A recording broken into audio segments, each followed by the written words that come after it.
بسم الله الرحمن الرحيم الحمد لله رب العالمين وبين نستعين على أمور الدين والدين وصلى الله وسلم على سيدنا محمد وعلى آله وصحبه وسلم وزيرك وزارة gaashaandhigga جنرال عبد القادر شاعل الديني waftiga ballaaran uu hogaaminayo oo isugu jira siyaasiyiintii waxgaradkii aqoon-yahankii odayaashii dhaqanka iyo saraakiisha qaranka waxaan idin leenahay soo dhawaada marka hore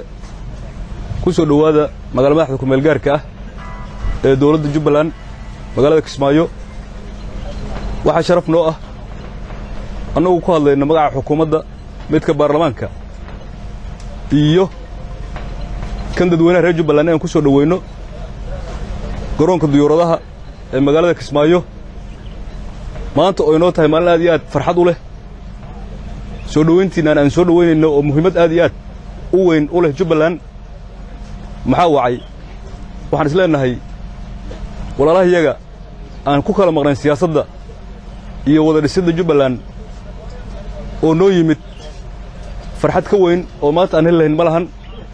reer Jubbaland meel kastoo joogan waa maalin taariikhi ah ama taariikhda galaysa u tahay maxaa yeelay Soomaalidu ma kala maaranto meel kastoo joogto haddana haddii isu yimaadeen dadkii reer Jubbaland ahaa oo u yimaadeen inay maxaa la yiraahdaa wax wada qabsadaan oo ay mataqaanaa Soomaalidu waxay tiraahdaa aan wada hadalna waan heshiinay ay ku heshiiyaan dhulkooda Jubbaland reer Jubbaland waxay u tahay maalin taariikhi ah waxa kale oo la yiraahdaa ma rabtaa waa ku rabaa kala mareysataan shirib baa lagu qaadi jiray ma rabtaa waa ku rabaa kala mareysataan waxaan filayaa maanta waa maalinta shiribkii qolada reer xamre qaadi jireen oo kala weeye waa isu nimid guul bayna ku dhamaan doontaa sharaf bayna ku dhamaan doontaa mudane wasiir adiga waftigaaga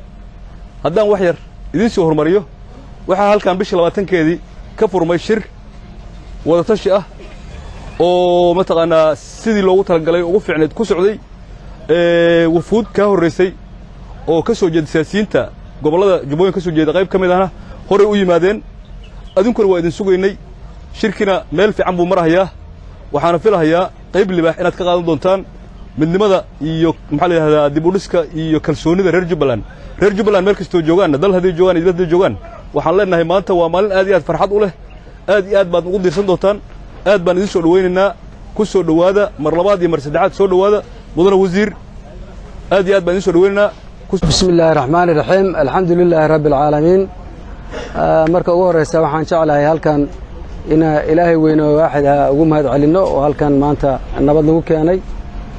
waxaan kaloo aad iyo aad ugu mahad celinayaa reer Jubbaland madaxdeeda oo halkan si diiran noogu soo dhaweeyay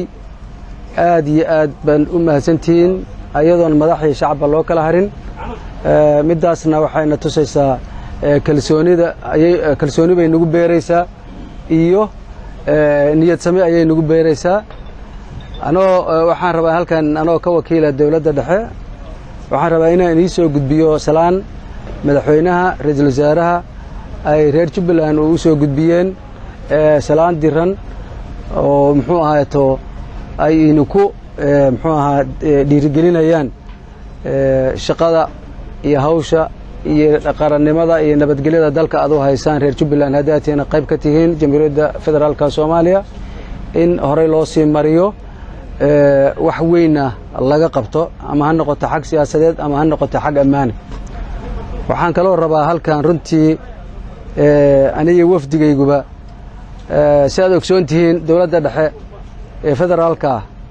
waxay go'aansatay inay mar kastaba ama wasiir ha noqdo ama xildhibaan ha noqdo ama mas'uul kale ha noqotee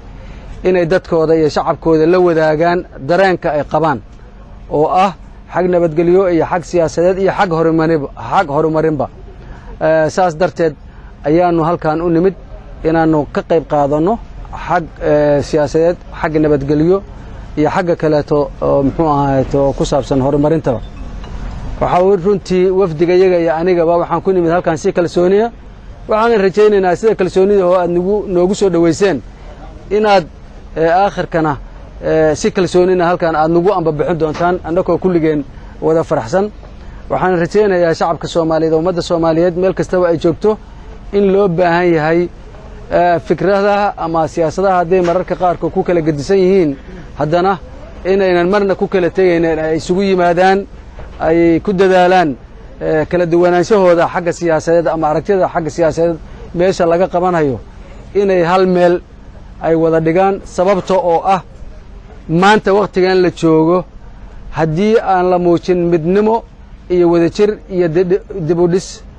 qaranka Soomaaliyeed ummadda Soomaaliyeed waxaa ku imaanaysa dibdhac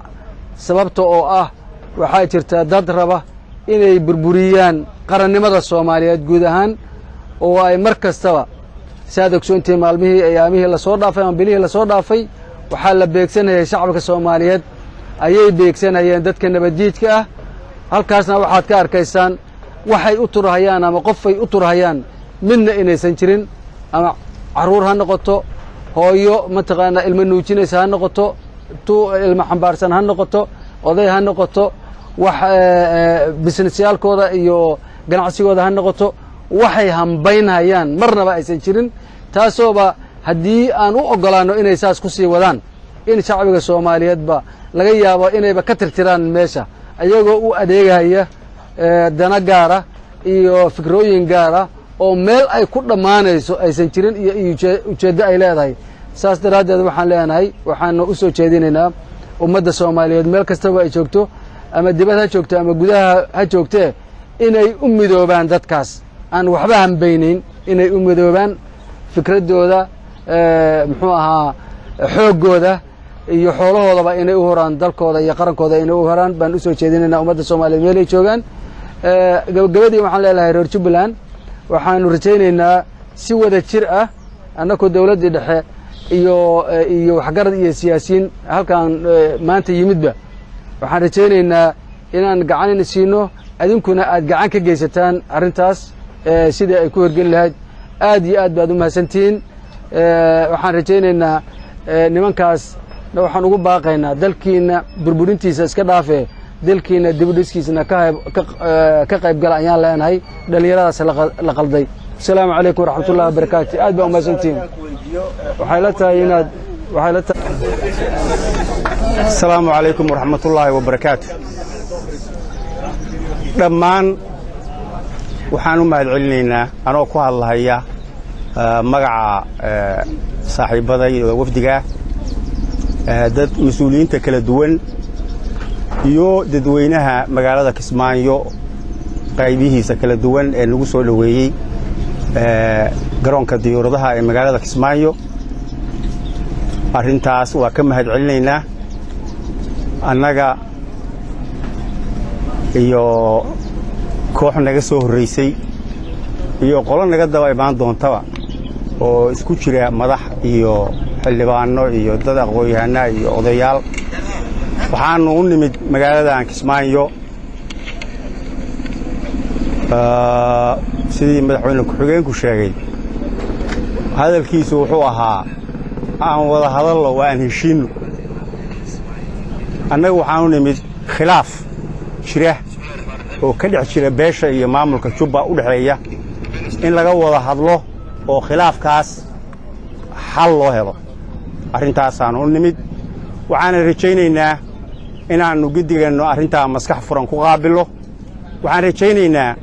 arrintan xalkeedu inuu noqdo wado cusub